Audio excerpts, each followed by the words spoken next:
In life, we've seen within this part of the world great people like Al-Khwarizmi, who invented algorithm. Globally, Newton, Henry Ford, the Wright brother, Albert Einstein, and Elon Musk.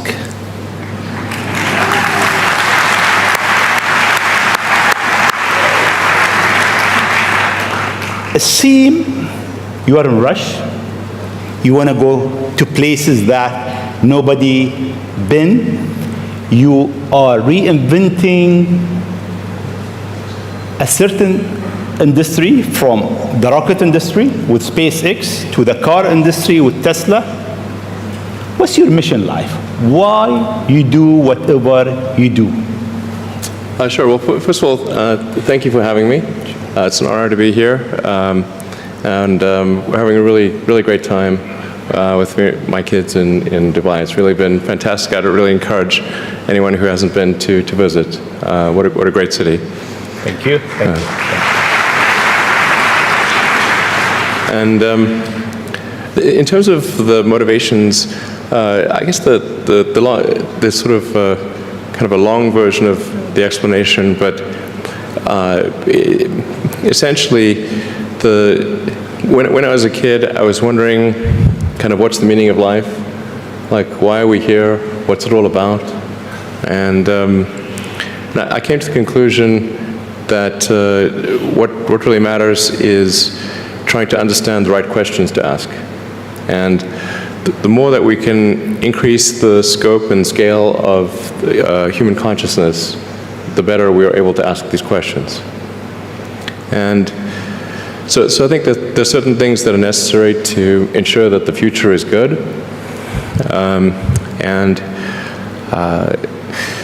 Some of those things are, in the long term, having long-term sustainable transport and sustainable energy generation,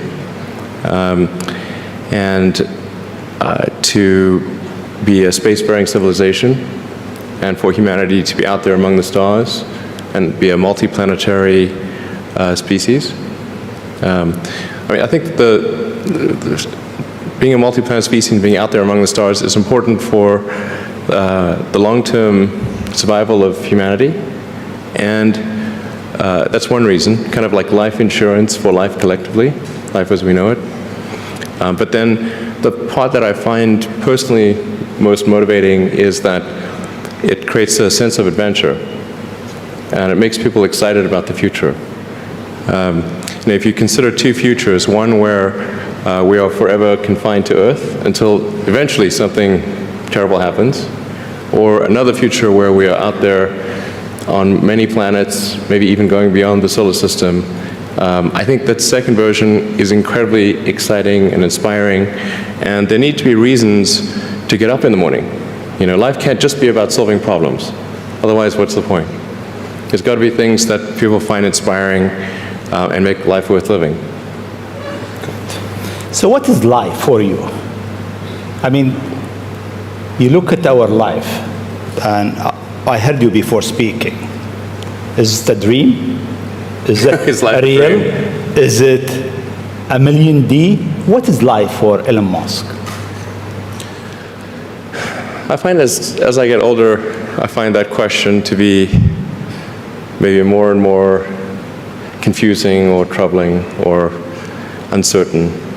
I think particularly when you see the advancement of something like video games, like say 40 years ago, you had video games. The most advanced video game would be like Pong, where you had like two rectangles and a dot. And you're like batting it back and forth. I played it. Oh yeah, like me too, exactly. I played Pong. Exactly, it sort of dates you a little bit. But yeah, we both played the same game. And that was like, wow, that was a pretty fun game at the time. But now you can see a video game that's photorealistic, almost photorealistic, and millions of people playing simultaneously. And you see where things are going with virtual reality and augmented reality. And if you extrapolate that out into the future with any rate of progress at all, like even 0.1% or something like that a year, then eventually those games will be indistinguishable from reality. They'll be so realistic, you will not be able to tell the difference between that game and the reality as we know it. And then it seems like, well, how do we know that that didn't happen in the past and that we're not in one of those games ourselves? Interesting. Interesting. I mean, could be. Everything is possible in life. I mean, particularly like things seem to be accelerating to something. Isn't it? I mean, if we look at our life, it seems in the past 100 years, life been accelerating quite fast. Yeah. In the past 20, It's much getting faster. faster and faster. Is it more slow? So my question is really, how life will be in Earth 20, 30, 50 years from now? Our education, our transport. How do you see it? Well, I think this is one of those things that's quite difficult to predict. When you think of, say, the first controlled powered flight was 1903 with the Wright brothers. And then 66 years later, we put the first people on the moon. I mean, that, if you'd ask people, say in 1900, what are the odds of, man landing on the moon, they would have said, that's ridiculous. And if you try to talk to them about the internet, they would not even know what the heck what are you even talking about? Like, this sounds so crazy. But today, with a $100 device, you can video conference with anyone in the world, on the other side of the world. And if you have a Wi-Fi connection, it's basically free. Free to have an instant visual communication with anyone, or even with millions of people. With social media, you can communicate to millions of people simultaneously. You can Google something and ask any question. It's like an oracle of wisdom that you can ask almost any question and get an instant response. It would have been incredibly difficult to predict these things in the past, even the relatively recent past. So I think the one thing that we can be quite certain of is that any predictions we make today for what the future will be like in 50 years will be wrong. That's for sure. I mean, I think directionally, I can tell you what I hope the future has, as opposed to maybe what it will be, because this may just be wishful thinking. I hope we are out there on Mars and maybe beyond Mars, the moons of Jupiter. I hope we're traveling frequently throughout the solar system, perhaps preparing for missions to nearby star systems. I think all of this is possible within 50 years.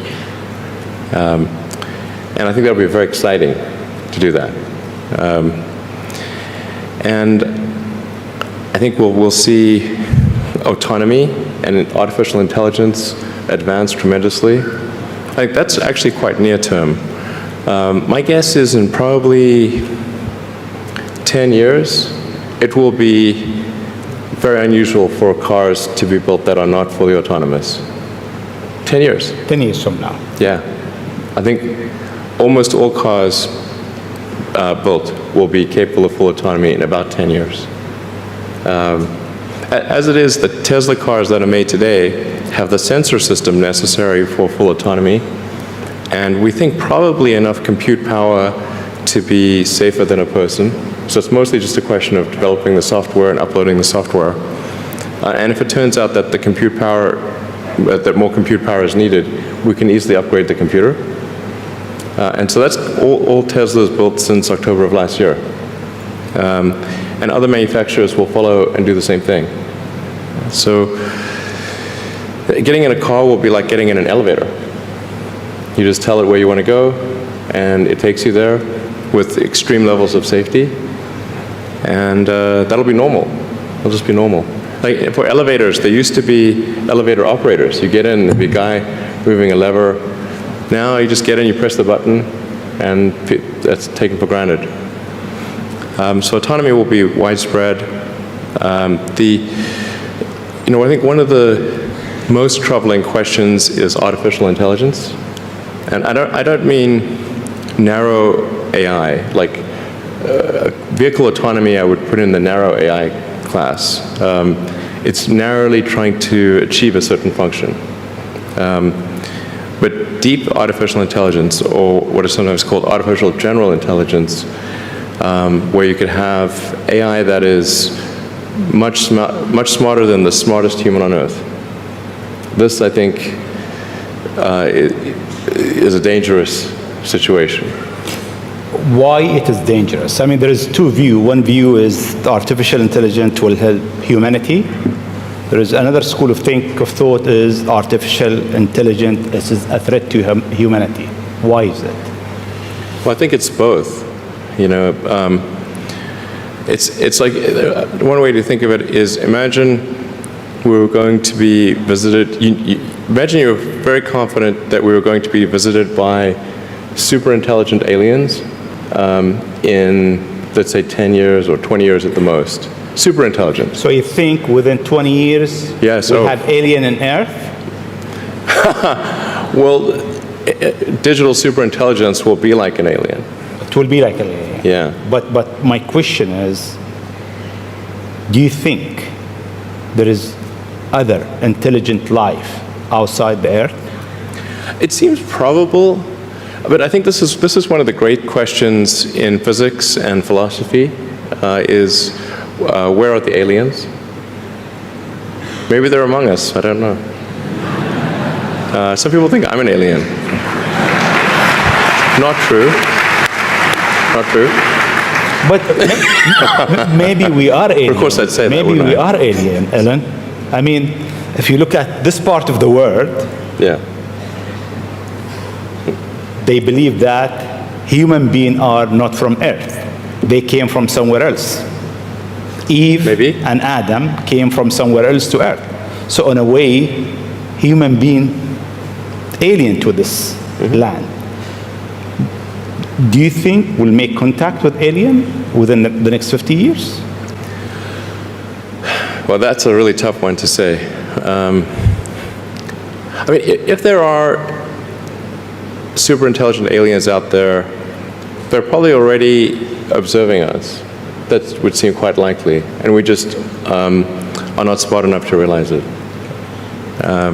But I can do some back-of-the-envelope calculations, and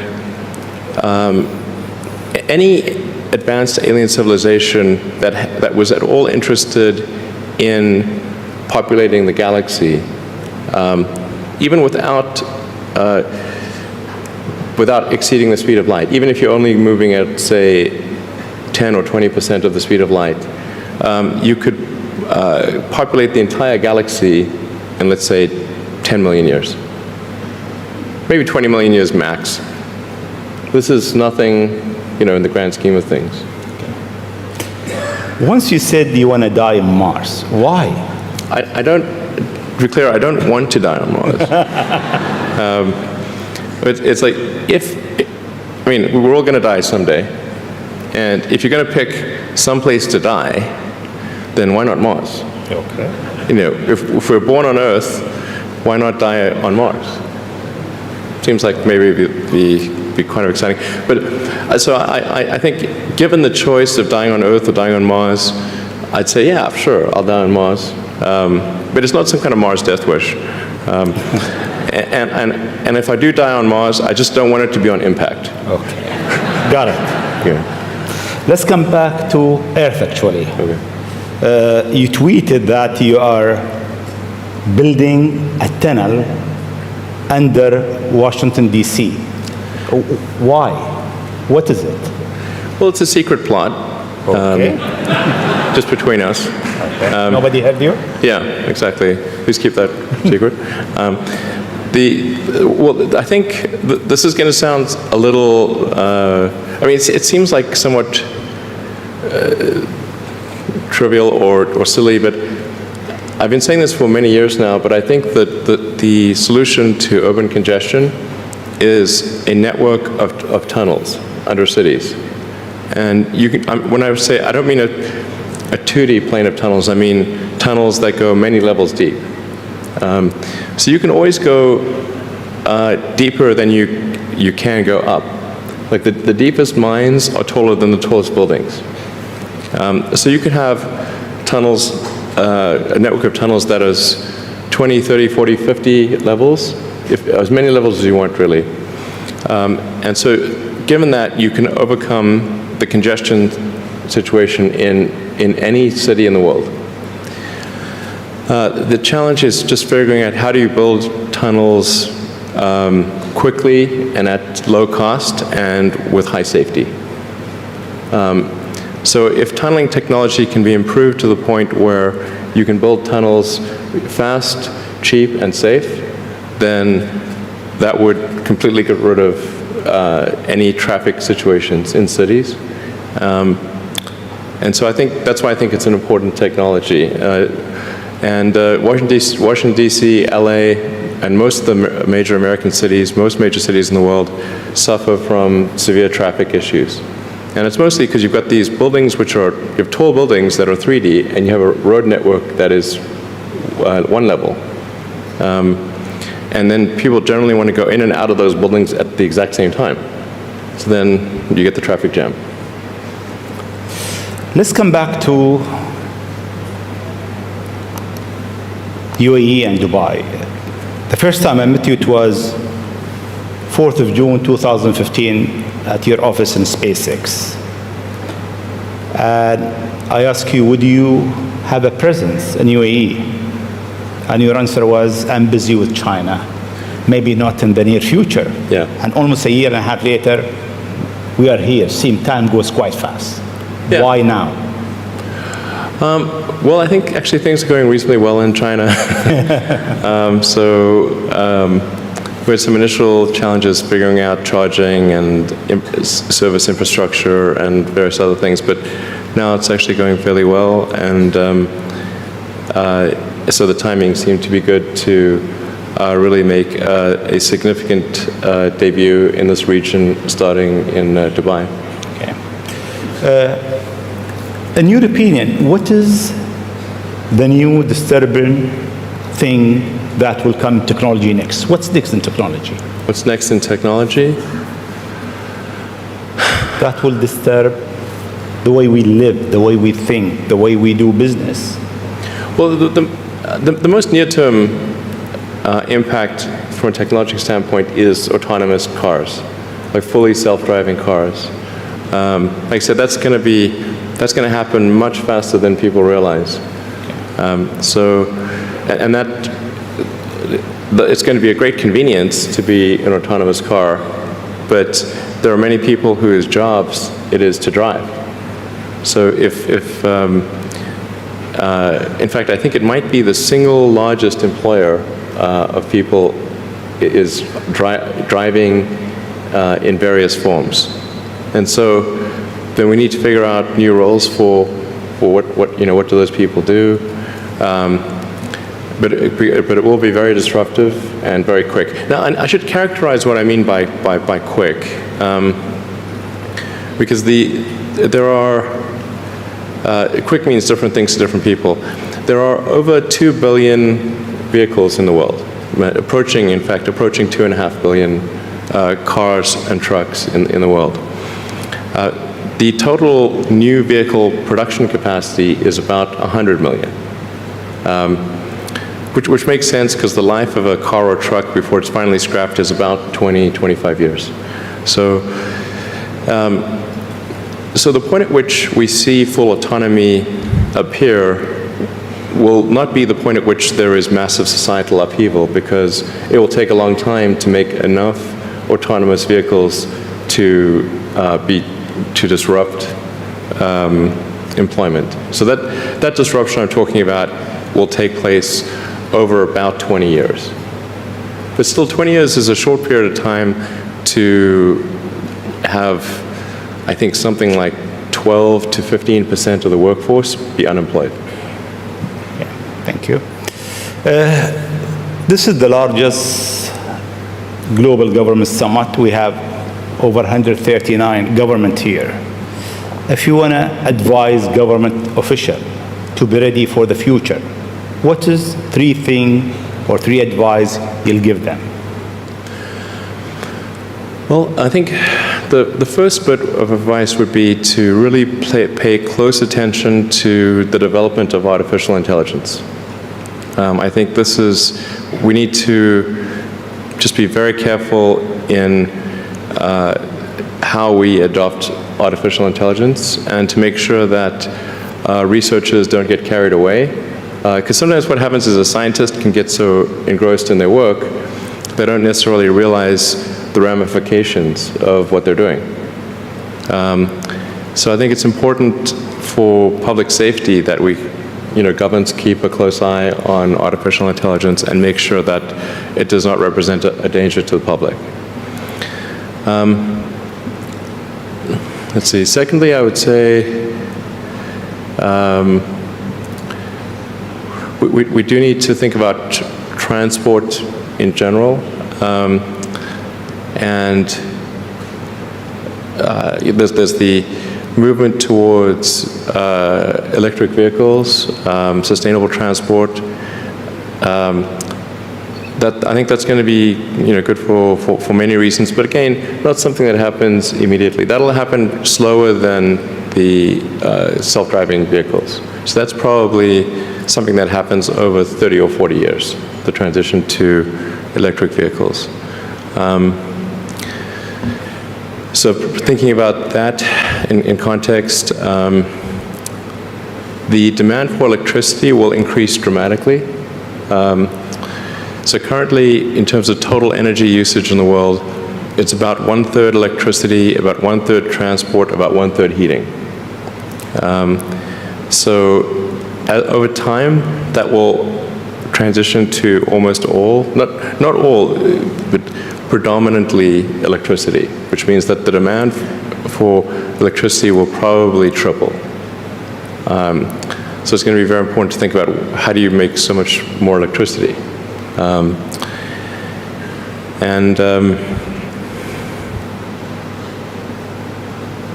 Seem they have an easy job. That's it. There is no more challenges for them. No, well, then I think maybe these things do play into each other a little bit. But what to do about mass unemployment? This is going to be a massive social challenge. And I think ultimately we will have to have some kind of universal basic income. I don't think we're going to have a choice. Universal basic income. Universal basic income. I think it's going to be necessary. So it means that unemployed people will be paid across the globe. Yeah. Because there is no job, robot is taking over. There will be fewer and fewer jobs that a robot cannot do better. Okay. That's simply and I want to be clear that these are not things that I wish would happen. These are simply things that I think probably will happen.